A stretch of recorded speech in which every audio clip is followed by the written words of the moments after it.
Hello, I'm Captain Gamer, and the skies are actually pretty clear on this cold January 10th, 2004 morning, but in other climates, which are much colder and have snow and all that, stay warm. I just got off my Wii Fit and my mint chocolate, let's go. Wondering what I should be talking about, but that is half the fun, is not knowing what you're going to talk about until you actually hit record and go. I suppose most radio shows have some sort of set schedule. Not this one. I mean, unless I come up with something over time. But fortunately, I did think of something beforehand.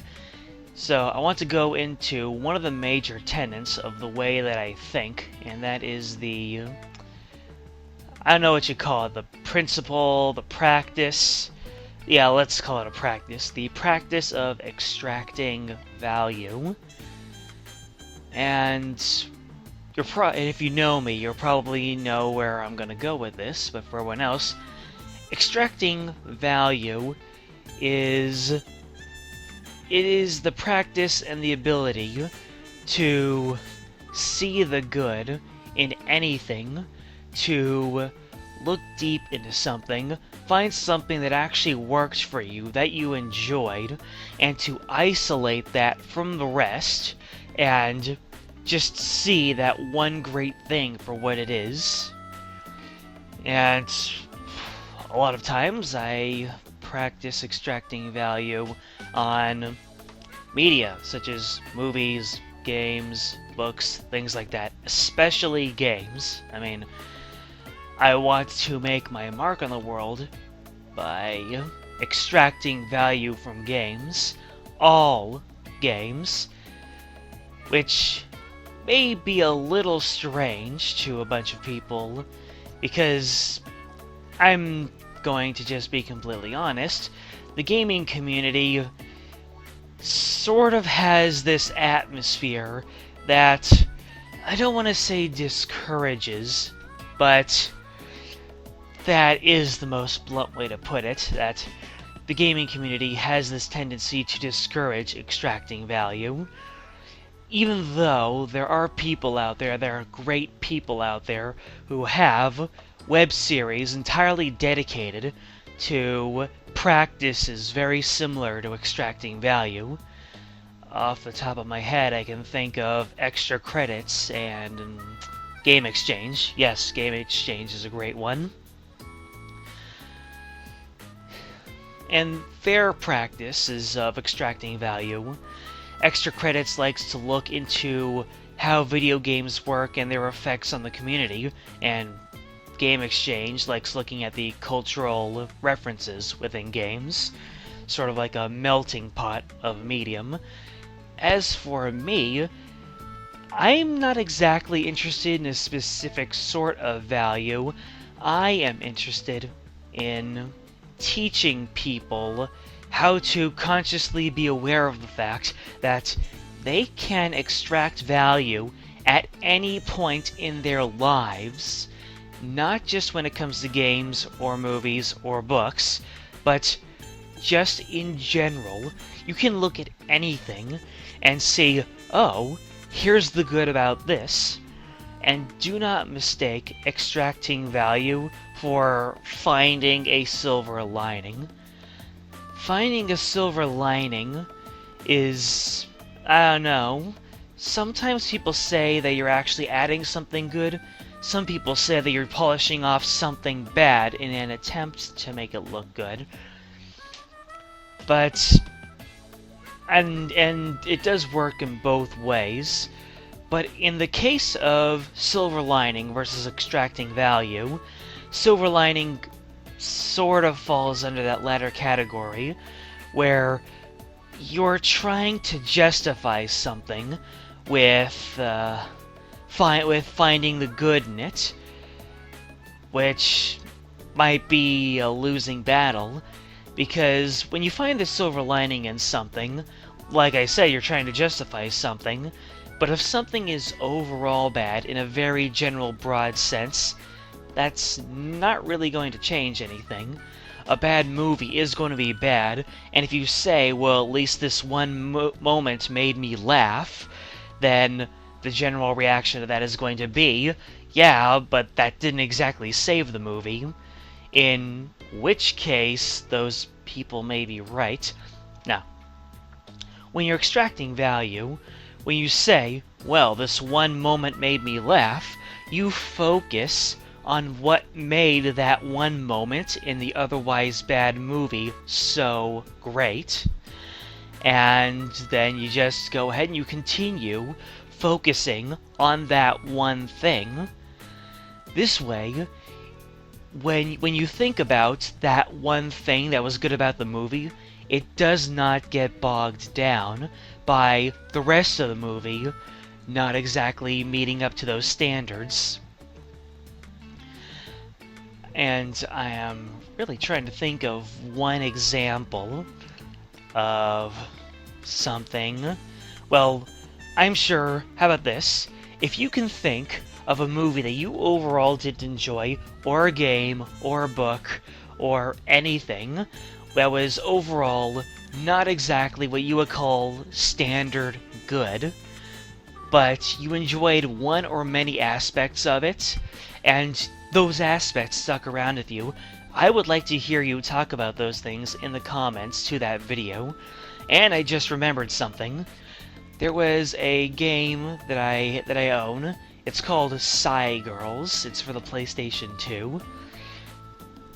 And how do I go about explaining this? This game was sort of like a more action-oriented Metal Gear game, mostly because of the UI. It was made by Konami, and people hail it as the Metal Gear without Kojima, which makes it sound promising, and just from the standpoint of how the game's gameplay is designed, it has very tight controls, but when it comes to the way the game is designed, the layout of the stages, and the way the game wants you to go about accomplishing the missions, it sort of fumbled over itself. You have this very functional game, but they didn't exactly know how to go about with it, so they just tossed at you a bunch of these objectives spread throughout a big map, and even the graphical design is great, but in Girls, the objectives are really convoluted.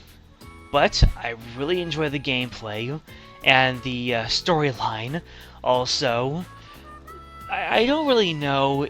I go back and forth between whether the storyline was good or merely decent, but there was one character in the story that was really peppy and chipper above all the rest, and I just really liked that character, and I'm not gonna let the rest of the, the stoic, disagreeable characters get in the way of that. Also, there was one scene where an otherwise non-spectacular character had a really emotional scene, and I don't know why, but they really framed it so that the moment was supposed to be really emotional, that you got attached to this character, and what happens to them is supposed to be a really big deal. And for some reason, I don't know, maybe it's because I played through the game and sort of got quote-unquote attached to the character just because they were such a consistent part of the game. When this thing happened to the character, I actually felt something, and then I felt it made for some good storytelling. So, yeah, I will carry with me that one good character and that one good moment, even if the rest of the game was, I wouldn't say unpleasant, even though it was somewhat of a chore to get through, and I can admit to that, and there are plenty more things about this game that I enjoyed, but I'm hanging on one topic for a little too long. As you can see, I can paint this one game in a positive light, and you know what? I would actually suggest that people find and pick up and play this game just to have the experience of playing this game, it's interesting because when people find a movie or a video game that is generally regarded as bad, what they tell you is, stay away from this. And it's interesting because whenever I heard that, I never really understood that. Because when somebody tells me their opinion on game, movie, media, it just makes me want to experience it for myself all the more, even if it is a bad thing. If it is a bad thing, and it drives me away, fine, but at least I got that experience with me. And generally speaking, if something is bad, speaking in a video game, if a game is bad, but I can still find myself pushing ahead, making progress in the game, and eventually get to the end, I'll still keep doing it just to see what more this game has to offer. Because good or bad, every game has some sort of story to tell through the gameplay experience, whether it's through a typical story, or just from level 1 to level 60, or stage 1 through stage 60. One exception being massively multiplayer online RPGs. Those are made to be time sinks. And, I don't know, if someone tells me that it's really interesting to go through the storyline, I will. Maybe later I'll tell you about the one MMORPG that just sucked me in with its story, through and through. So I guess too long didn't listen of the whole thing is that not just in the video game world, but in general, there is entirely too much judging, not enough perceiving. And if those terms seem similar to you, seem familiar, I should say, that's because those are two terms on the, the Briggs-Meyer personality test. Yeah, that's it. In which you have people who judge whether something is good or bad, or you have people who perceive what this thing is about and use that overall sense of something, and there's merit to both of them, but I'm just saying our society is not one static personality. It can bend and it can flex, and just from what I can see, we can bump up the perceiving. We don't even need to do any less of the judging. The way our judging is now is, it's actually fine, it's just not offset by anything. Because when you look at the video game culture, you have review shows after review shows, just a dime a dozen. But you don't really see a lot of shows that take what we have and transform it into something of further cultural value. So, and of course, like I've said, there are already people there, but they are either very softly spoken, or they don't get enough views or hits, and obviously there are some business numbers and metrics going around, but I don't know. I feel if we're creative enough with our perceiving as we are with our judging, we can really make something about the cultural aspect, and not just the hardcore review aspect. And the reason why I bring this up is, whenever I look at these review videos, I look at the comments, and the people just ride the wave of criticism, or when somebody is talking good about something, the people are all too quick to bring up counterpoints to those good things, which, once again, are completely valid and foster a great deal of debate, but, once again, there's hardly anything to offset it. And once again, I don't say there's nothing there to offset it, I say there's not enough there to offset it, and what happens is, it lends its way to a sort of scorched earth approach to looking at culture. So when somebody brands a game as bad, it just goes down, and it's a big old game of telephone until people just get the impression, oh, this game is bad. Don't just stay away from it. And when people are asked, why is this game bad? More often than not, they tend to repeat what they heard. So, I don't really want to call anybody out. So, this one game reviewer said this about a game, therefore, that is my opinion, and that is why I stay away from it. And the thing that the game reviewer said can be completely legitimate, but if the reason you're saying that is purely because you heard it from that game reviewer, well, that's... it really isn't your opinion. You're just an extension of of what someone else said. And I don't know about you, but I'm not comfortable operating that way. When I give a judgment about anything, I want it to be from personal experience. I don't want to say, based on what I saw from this person's video or this person's podcast, I want to say, oh yeah, I played this game, I watched this movie, I read that book, and I saw this and I really liked it, or, you know, I didn't really like it, but I could appreciate it for what it is. That's the thing about me, that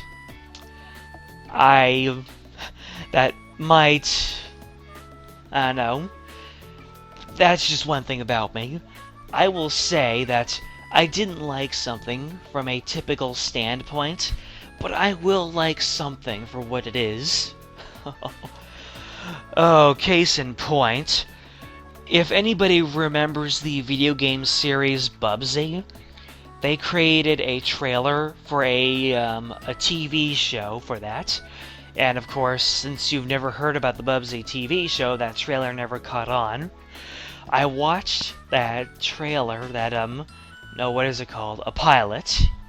I watched the pilot for the Bubsy TV show, and at first, I thought to myself, okay, I can see why this didn't catch on, but as it went on, I found these little things that just unintentionally charmed me. And even though anybody will tell you that it wasn't a good pilot, I will tell you, well, there was this one thing about the pilot that actually made me laugh, and whenever I think about the pilot, I can only think about that thing. And you know, if you want me to talk about it in more detail, I will. Maybe I'll do a follow-up cast in which I talk purely about the Bubsy pilot, and I will tell you everything I loved about it. No, I will tell you everything that I should have hated about it, and how I transformed it into something I loved. That's just what I do. Let me rephrase that. I turn everything that I should hate into something that I love. Because if there's something good, then it's good. If there's something bad, there's a lesson to be learned. And even if there's something bad, you can make something good of it through the power of your imagination. Oh dear, I almost said about you can get creative, but anyone who is a real internet citizen will know why it's not necessarily a good thing to get creative. And no, don't take that at face value. It's an inside joke from a video, and anyone who knows that video just sort of cringed, maybe went into the fetal position. And it's in that way that I can like something that is generally bad. It doesn't mean that I think the thing is good. It just means that I like the thing just because I transformed it into something good. And the one thing is that I think a lot of people, they find good things in what they like, but because of pressure, they pressure themselves or they get pressure from other people to just admit, this is a bad thing, can we just keep on going? But I'm here to say, you are not the odd man out when you say, oh, but I like this one aspect, and if someone tells you that doesn't save it from it, just admit that the whole thing is bad and keep on going. When you're faced with a situation like that, just don't back down. Just keep on pushing for those little things that you liked in the movie, game, book. And if I am missing any sorts of media that you want represented, okay, let's go in order. So we have TV show, we have books, radio, TV shows. No, movies came before TV shows, didn't they? Books, radio, movies, TV shows, games, future tech. So, just in general, I'm just gonna say movies, books, games, because that's what comes to mind. What was I talking about? Ah, yes. I actually have notes in front of me so I don't lose myself. I tend to have that happen a lot. So, when you are encountered about liking a particular thing from a movie, book, game, then you just go ahead and, you say, well, I like this one thing, I want to talk about this one thing, and, if possible, steer the conversation away from that one particular movie, book, game, and you can just say, here's the general of what I liked about that one movie, book, game. And if you're lucky and the other person is really open-minded or they just respect your opinion, they'll follow you, and you'll realize that this isn't about making better of the movie, book, game, it's about this one abstract thing that you liked, and it doesn't even need to be about that movie, book, game anymore. And you know what? When this other person realizes that you realize this one great thing from the movie, book, game, that might change their outlook. Because that is the one thing about culture that I think is starting to fall out in recent times. We're kind of getting into this good-bad mentality when movie, book, games are just so much more than the end product. Because if you look at a review for a movie, book, game, and all you do is look at how much out of 10 it got, that kind of is the problem. And once again, I don't want to use words like problem. I don't want to use words like problem, because that generally means that something has to be done about the way things are. And no. What if I told you that you can fix things only by addition? Oh dear, I used my first meme on this cast.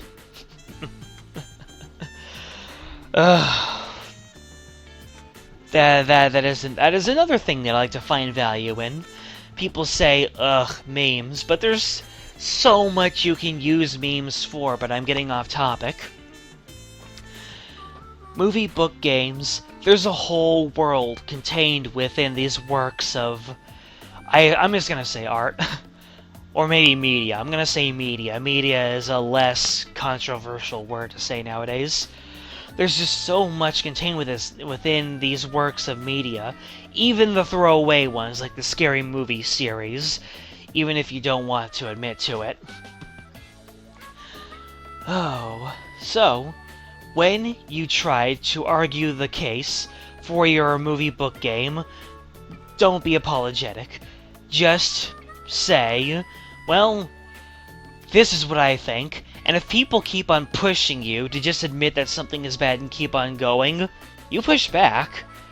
You say, I'm sorry you feel this way, but, so, don't say, I'm sorry I like this thing, say, I'm sorry I have to push this, but, in fact, don't apologize at all. Just keep on trying to steer the conversation, and depending on the person, you'll get your word in one way or another. So, yeah.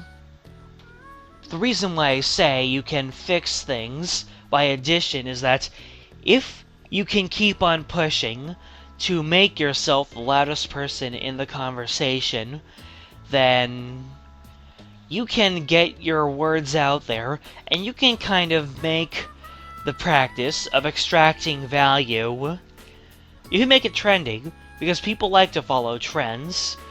That is the one thing I think that helps crack the code of popular culture, is that it doesn't matter what something is, as long as someone can make it look trendy, or they can make it look like a worthwhile endeavor.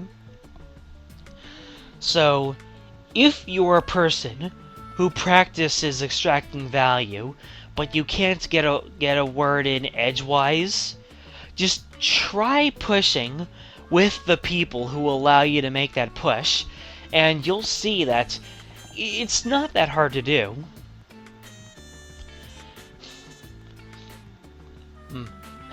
Trying to think about how to best phrase everything going ahead.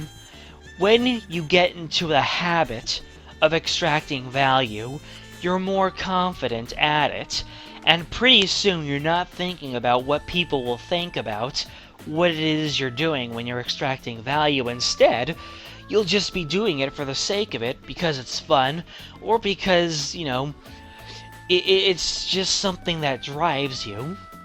And there are people there who are driven by the practice of judging, and that is perfectly fine. Absolutely nothing wrong with that.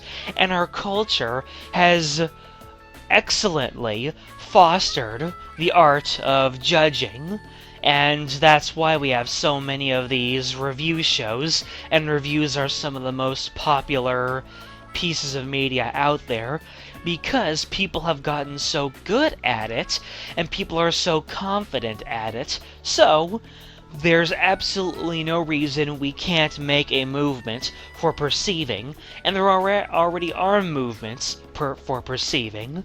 So let's just keep at it. Don't get discouraged. If you are really good at extracting value, and you can do it without batting an eyelash, then just go for it. You will find like-minded people, create a culture around it, and the sort of swing vote people who like seeing people talk about what they love in a confident, unflinching tone. They will come, and they will help grow your culture, and they won't think a second thought about extracting value, because they will see this new perception of extracting value, and it will just lead the way towards new cultural movements in movies, in games, in books, in television shows, in books, and who knows, if anybody still works in a creative, audio-only medium, all the power to them. Maybe we can get that back into the absolute mainstream limelight as well. Nothing is impossible, except for the literal impossible, such as breathing underwater without any sort of method of converting water into air. That is what I call realism.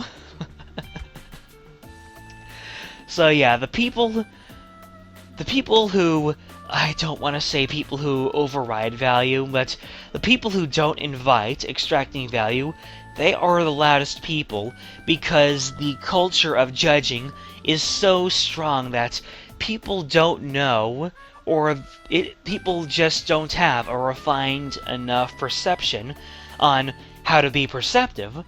But once we get extracting value into the limelight, suddenly, I think the people who are already into the habit of extracting value, they will have their voices heard more, and the people who are more likely to tend towards judging, they will change their tone.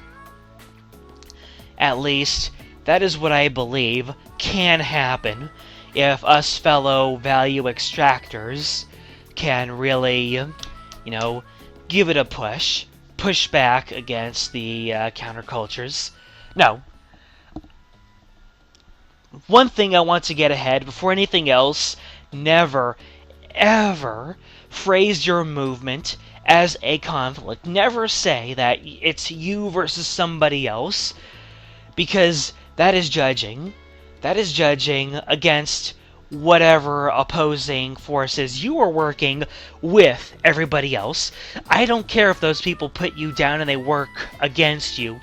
You will find the people who are willing to work with you from the quote-unquote opposing side.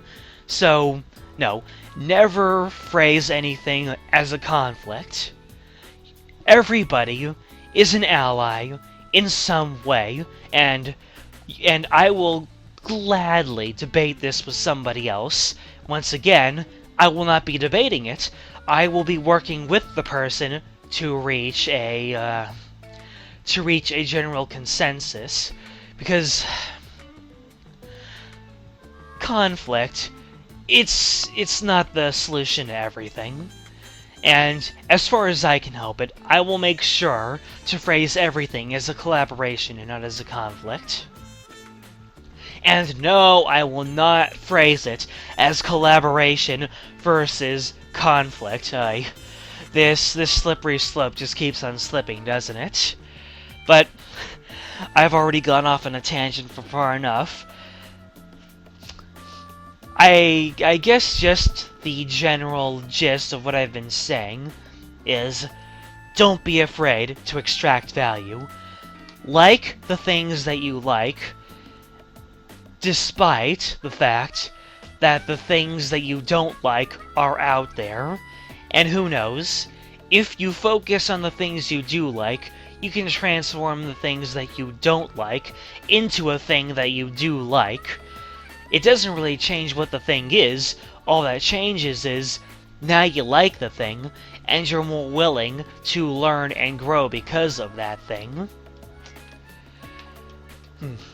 Maybe some of these topics that I discussed in this cast can make way for the future casts, but I seem to be on a roll with this one, so I'm actually looking forward to what I can come up with in the next cast. Until then, game out.